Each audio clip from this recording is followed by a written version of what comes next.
नमस्कार नमस्कार मु उपेन्द्रनाथ दलाई आपण सामने से को धन्यवाद देवी जो मैंने रेगुलर मोर दर्शक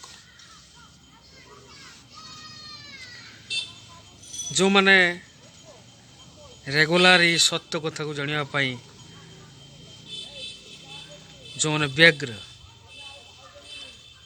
से अनेक धन्यवाद देवी कारण से जीवन विषय से सचेतन अच्छा आई माने धन्य हेबे लाभवान भी हेबे किंतु दुखर विषय बहुत लोग जानवर वंचित रहउछंती कारण जो दर्शक माने रहिले से दर्शक माने शेयर करूना जदि से फ्रेंड्स को से शेयर करते अनेक लोग देखिपारते आई जुग चेंज होगापाई अनेक लोकंकर चेंज हवा आवश्यकता अच्छे तेणु समस्त सहयोग सत्य जुग को आगु को नब तेणु आम पूर्व देखी मनुष्यर उद्धार कथा मुक्तिर कथा मनुष्य केमती उद्धार हुए एवं मुक्ति पाए साधारणतः आम समस्त भी जानीचु पूर्वजन्मर कला कर्मर फल ए जन्म आम भोगी था प्रश्न उठे जदि यह सत्य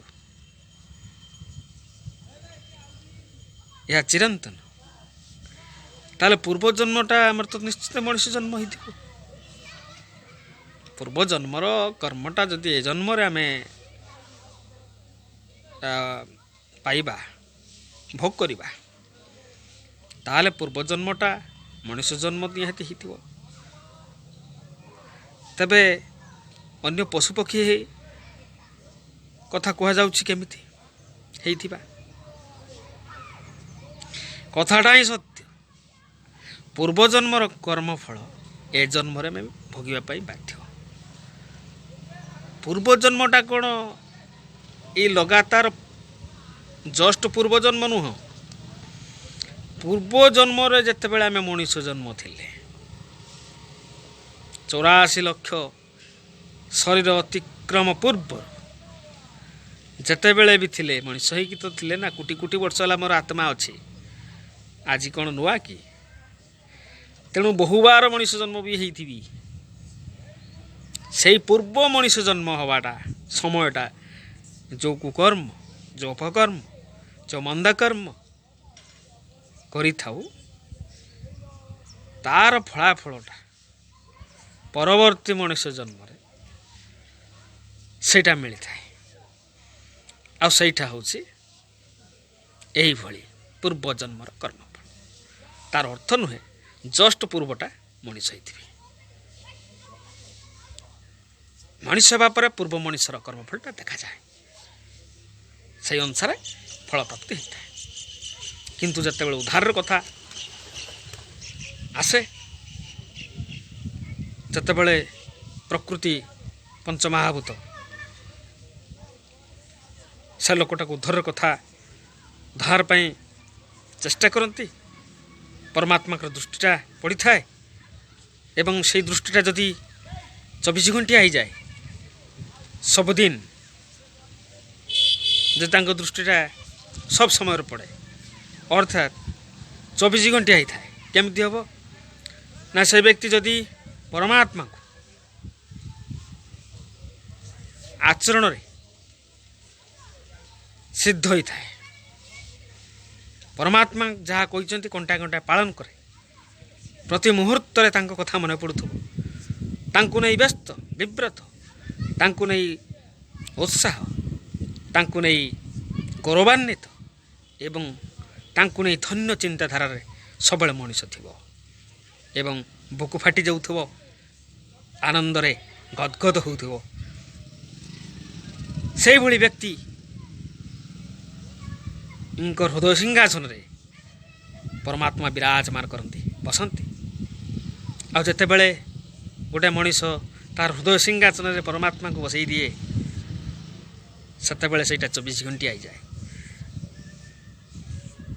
24 घंटा परमात्मा उनकर दृष्टिटा से व्यक्ति उपरे पड़े एवं 24 घंटा यही पंचमहाभूत बा प्रकृति से मनुष्य को उद्धार करिथा है। आउ यही भल पाइबाटा जदि कंटिन्यूटी कला मृत्यु पर्यंत ताहाले से जन्मटा है सार्थक जन्म। आ से मनुष्यटा प्रकृति रे बंचीगला। जदि भल पाइबाटा मझीर छाड़ी पड़े जाए भल पाइबाटा रहे नहीं अविश्वास फंदाटा मुंड भितर बांधी उठे सेतेबेले भी परमात्मा से देह छाड़ी चली जाती रुहंती।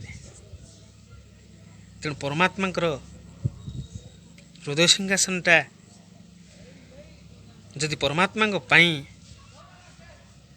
रखिया चेष्टा करेंगे ताहले तांकर कथा मुताबिक कंटाए कंटाए तांक चरित्र रे चरित्रायित करने को पड़ो। सदाचार संपन्न हो अविश्वासर क्षय सुधा नथिबो तेबे जाई संभव तांको दर्शन करिवार संभव ब्रह्म दर्शन करिवार भी असंभव हो पारिबो नाही संभव हो।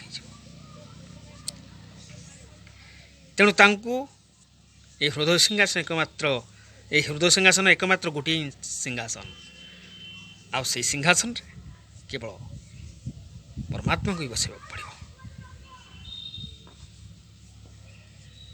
परमात्मा समस्ते जानते निराकार तांकर आकार नहीं। तो आज मनुष्य को ये परमात्मा का संबंध रे ईश्वर का संबंध रे कहब किए मनुष्य जानिब केमिति। मनुष्य तो साकार मनुष्य साकार तार आकार अच्छी किंतु परमात्मा तो निराकार तांकर तो आकार नहीं। तेणु परमात्मा विषय बा ईश्वर विषय मनुष्य जानिब केमिति। आकार नहले आकार को कहि परिबो नाही निराकार केबे आकार को कहि परिबो नाही जणे परिबो नाही। ताले मनुष्य साकार मनुष्य जानिब केमिति। अनेक भावंती ईश्वर निराकार तांकर आकार नाही से अजन्मा जन्म नियंती नाही एमती भावंती। किंतु आमे तर्क को जीवा जदि से निराकार ताले आकार को कहब किए आकार जानला किमिति परमात्मा अछंती बोली केमे जानला केबे जानिबा संभव नुहे। किंतु मनुष्य जानी चाहिए कहूँ कि सेटा जानला केमती। तेणु परमात्मा ये मनुष्य को जनवाई विषय से आकार धारण करती से मनुष्य रूप में आसती बा तांको दूतों को पठाती किंबा से निजे आसते। यह नकले तांको विषय कहीं जानीपर ना। तेणु सी जिते तांकर दूत मान को पठे था विषय कहवाई मनुष्य समाज को तांको सद्गुरु कह जाए एवं सी बारंबार आसती जुग अनुसार आसती समय अनुसार आसती। से शास्त्र अच्छी जुग को जुग यही मते परमानंद ए जगते। तेना जुग को जुग यही मते माने जुग को जुग से परिवर्तन होती रूप परिवर्तन करी आसंती एवं नाम भी परिवर्तन करी आनती। तेणु नाम एवं नामी उभय परिवर्तनशील जुग अनुसार। तेणु वर्तमान समय पाई कौन अच्छी पूर्वर कौन थिला तार निश्चित फरक अच्छे। तेणु यही हिसाब से प्रत्येक जुगरे ସେ ଭିନ୍ନ ଭିନ୍ନ ରୂପରେ ଆସୁଛନ୍ତି, ଭିନ୍ନ ଭିନ୍ନ ନାମରେ ଆସୁଛନ୍ତି, କିନ୍ତୁ ଜଣେ ସେ ବାରମ୍ବାର ଆସୁଛନ୍ତି ଯୁଗର ପରିବର୍ତ୍ତନ କରିବା ପାଇଁ, ଏ ମଣିଷକୁ ସତ୍ପଥ ଦେଖାଇବା ପାଇଁ ସେ ଆସନ୍ତି। କାରଣ ମଣିଷ ଭିତରେ ଯେଉଁ ଗ୍ଲାନି, ଯେଉଁ ଭୁଲ, ଯେଉଁ ତ୍ରୁଟି ତାହା ବିଷର୍ଣ୍ଣ ଆକାର ଧାରଣ କରେ। ଏ ମଣିଷ ବଞ୍ଚିବା ପାଇଁ, ବଢ଼ିବା ପାଇଁ ବିପଦ ସୃଷ୍ଟି କରେ, ଘୋର ବିପଦ ସୃଷ୍ଟି କରେ। ସେତେବେଳେ ସେ ଆସନ୍ତି ଏଇ ଅନ୍ୟାୟ ଅତ୍ୟାଚାରରୁ ରକ୍ଷା କରିବା ପାଇଁ, ତାର ଭକ୍ତମାନଙ୍କୁ ସେ ଆସନ୍ତି ଏବଂ ତାଙ୍କର ପ୍ରଚାର ପ୍ରସାର ମାଧ୍ୟମରେ ଏ ସମାଜକୁ ପରିବର୍ତ୍ତନ କରିବାର ଲକ୍ଷ୍ୟ ପରମାତ୍ମାଙ୍କର ଥାଏ। ତେଣୁ ସେ ବାରମ୍ବାର ପରିବର୍ତ୍ତନଶୀଳ ହୋଇ ଆସନ୍ତି, ଆଜି ଆମେ ଜାଣିଲେ। ତେଣୁ ପରମାତ୍ମାକୁ ହୃଦୟ ସିଂହାସନରେ ବସାଇବା କେମିତି ନା, ଆମେ ଜାଣିଛୁ ଆମ ଦେହରେ ଗୋଟେ ଆତ୍ମା ଅଛି। ଏ ମଣିଷର ଆତ୍ମା ଏ ଦେହ ଧରିଛି, ଏ ଦେହ ଧାରଣ କରିଛି। ମଣିଷର ଦେହ ପରମାତ୍ମାକୁ ଧାରଣ କରିଅଛି। ତେଣୁ ଏ ଦେହଟା ଗୋଟେ ଶକ୍ତିମାନ ହେଇଥିବା ଦରକାର, ଦେହର ଗୋଟେ ଶକ୍ତି ଥିବା ଦରକାର। ଗୋଟେ ଆତ୍ମାକୁ ଧରି ରଖିବା ପାଇଁ ଗୋଟେ ଶରୀରକୁ ମିନିମମ୍ ପାୱାର ଦରକାର, ଗୋଟେ ଶକ୍ତି ଦରକାର। ୱିଦାଉଟ୍ ଶକ୍ତିରେ, ୱିଦାଉଟ୍ ପାୱାରରେ ସେ ଆତ୍ମାକୁ ଧରିପାରିବ ନାହିଁ। ସେଥିପାଇଁ ଗୋଟେ ମିନିମମ୍ ପାୱାରର ଆବଶ୍ୟକତା ଅଛି ବା ଶକ୍ତିର ଆବଶ୍ୟକତା ଅଛି। ଯେତେବେଳେ ସେଇ ମିନିମମ୍ ଶକ୍ତିଟା କମିଯିବ, ହ୍ରାସ ପାଇଯିବ, ସେତେବେଳେ ଆତ୍ମା ଏ ଦେହ ଛାଡ଼ି ଚାଲିଯିବ। କାରଣ ଏ ଦେହ ତାକୁ ରଖିବାର ଶକ୍ତି ହରାଇବ। ଯେତେବେଳେ ହରାଇବ ସେ ଆଉ ରହିବନି, ସେ ପଳେଇଯିବ। ତେଣୁ ଯିବା ପୂର୍ବରୁ ସେ ଜଣେଇକି ଯିବ, ତା ପୂର୍ବରୁ ଜଣେଇବ, ଦେହଙ୍କୁ ଜଣେଇବ, ବଡ଼ିକୁ ସେ ଜଣେଇବ, ମନକୁ ସେ ଜଣେଇବ ଯେ ମୁଁ ଚାଲିଯିବି। ସେତେବେଳେ ଦେହର ବିଭିନ୍ନ ଅଙ୍ଗ ପ୍ରତ୍ୟଙ୍ଗ ସେ ବିବ୍ରତ ହୋଇ ଉଠିବେ ଏବଂ କହିବେ, ହେ ଆତ୍ମା, ତୁମେ ଆମକୁ ଛାଡ଼ିକି ଯାଅନି, ଆମେ ମରିଯିବା। ଆପଣ ପଳେଇଲେ ଆମେ ମରିଯିବା। ତେଣୁ ଆପଣ ଛାଡ଼ିକି ଯାଆନ୍ତୁନି, ରୁହନ୍ତୁ। ସେତେବେଳେ ଆଖି କହିବ, ମୁଁ ଦେଖୁଛି। ଆଖି ସେତେବେଳେ ଶିଥିଳ ହୋଇ ପଡ଼ିଥିବ, ଦେଖିପାରୁନଥିବ, ଅବଶ ହୋଇଯାଇଥିବ, କୋମାରେ ମଣିଷଟା ଥିବ। ସେତେବେଳେ ଆଖି କହିବ, ନା ମୁଁ ଦେଖିବି, ଆପଣ ରୁହନ୍ତୁ। ସେତେବେଳେ ସେ ଆଖି ଖୋଲେ। ପାଦ କହିବ, ମୁଁ ଚାଲିବି, ଆପଣ ରୁହନ୍ତୁ। ସେତେବେଳେ ପାଦଟା ଉଠପଡ଼ ହୁଏ। ଆଉ ହାତ କହିବ, ମୁଁ କାମ କରିବି। ପାଟି କହିବ, ମୁଁ ଖାଇବି। ସବୁ ଯେମିତି ଚଳପ୍ରଚଳ ହୋଇ ଉଠେ, ଆଉ ସମସ୍ତେ ଆକ୍ଟିଭ୍ ହୋଇ ଉଠନ୍ତି। କୁହନ୍ତି, ହେ ଆତ୍ମା, ତୁମେ ରହିଯାଅ, ଆମେ ସଚଳ ହୋଇଗଲୁଣି। କିନ୍ତୁ ଆତ୍ମା ଜାଣିଛି ଏମାନେ ଉଠିପାରିବେ ନାହିଁ। ସେତେବେଳେ ଆତ୍ମା ଟିକେ ମୁରୁକି ହସ ଦେଇ ଛାଡ଼ି ଚାଲିଯାଏ। ଆଉ ତାପରେ ସମସ୍ତେ କହିବେ, ଇଏ ମରିଗଲା, ଡେଡ୍ ବଡି।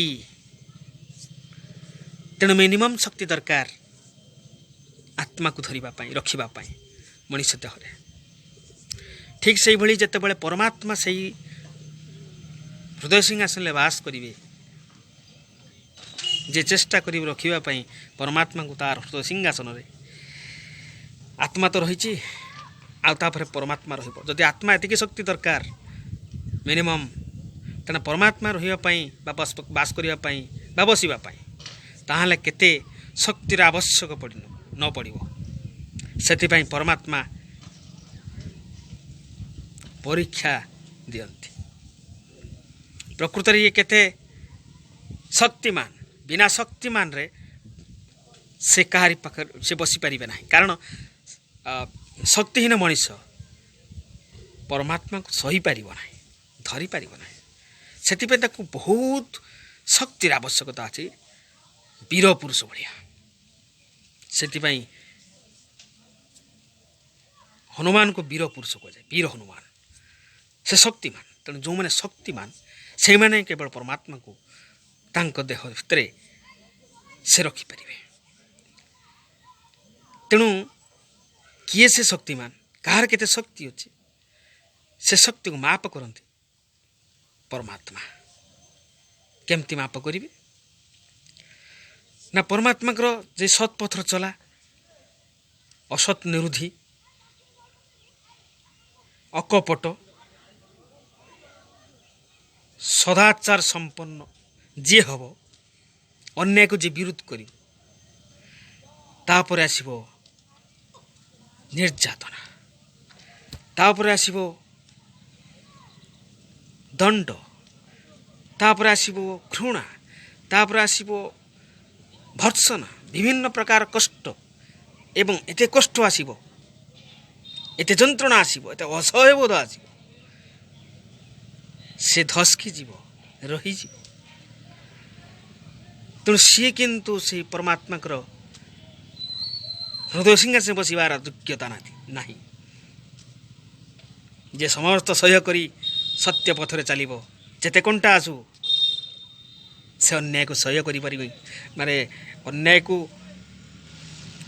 ସେ ପ୍ରଶ୍ରୟ ଦେବ ନାହିଁ, ସେ କପଟ କରିବ ନାହିଁ, କାହା ପ୍ରତି ଛଳନା କରିବ ନାହିଁ, କାହାକୁ କଷ୍ଟ ଦେବ ନାହିଁ। ନ୍ୟାୟ ପଥରେ ଚାଲିବ ଶୃଙ୍ଖଳିତ ଭାବରେ। ଯିଏ ଯେତେ ମିତ୍ର ହଉ, ଯିଏ ଯେତେ ନିଜର ଲୋକ ହଉ, ଯଦି ଅନ୍ୟାୟ କରେ ତାକୁ ସମର୍ଥନ କରିବନି। ସଦାଚାର ସମ୍ପନ୍ନ ହୋଇକି ଚାଲିବ, ସତ୍ ପଥରେ ଚାଲିବ। କଣ୍ଟା ଆସିବ, ଝଡ଼ ଆସିବ, ବାତ୍ୟା ଆସିବ, ସବୁକୁ ଛାତି ଦେଖେଇ ସହିବାକୁ ପଡ଼ିବ। ଏସବୁ ସମସ୍ୟା ଆସେ। ଯେ ପରମାତ୍ମାକୁ ଧାରଣ କରିବା ପାଇଁ ଚେଷ୍ଟା କରେ, ତା ଉପରେ ବହୁତ ସମସ୍ୟା ଆସିବ। ସେ ସମସ୍ୟାଟା କେବଳ ସେ କେତେ ସହିପାରୁଛି ତାହାର ଟେଷ୍ଟ ପରମାତ୍ମା କରନ୍ତି। ତେଣୁ ଯିଏ ଅତିକ୍ରମ କରିଯିବ, ସହିପାରିବ, ସେ ହିଁ ବିଜୟ ଲାଭ କରିବ। ଆଉ ତାର ଦେହରେ କେବଳ ପରମାତ୍ମା ରହିପାରିବେ ଏବଂ ସିଏ ହେଇଯିବ ସୁପୁରୁଷ, ଧନ୍ୟ ପୁରୁଷ, ବୀର୍ଯ୍ୟ ପୁରୁଷ, ବୀର ପୁରୁଷ। ତେଣୁ ଆଜି ପାଇଁ ଏତିକି। ନମସ୍କାର। ବନ୍ଦେ ପୁରୁଷୋତ୍ତମ।